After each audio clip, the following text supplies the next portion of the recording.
শিরোনাম নদীর তীরে আলাদিনের চেরাগ। একটা ছোট্ট গ্রামে থাকত রিয়াদ নামের এক কিশোর। বই পড়তে আর স্বপ্ন দেখতে তার জুড়ি নেই। একদিন বিকেলে সে নদীর তীরে হাঁটতে বের হল।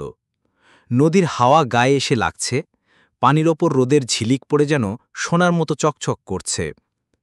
হাঁটতে হাঁটতে হঠাৎ রিয়াদের চোখে পড়ল নদীর কাদায় অর্ধেক ডুবে আছে এক পুরনো মরিচা ধরা ধাতব বস্তু। সে কাছে গিয়ে তুলে দেখে ওটা দেখতে ঠিক গল্পের বইয়ের আলাদিনের চেরাগের মতো।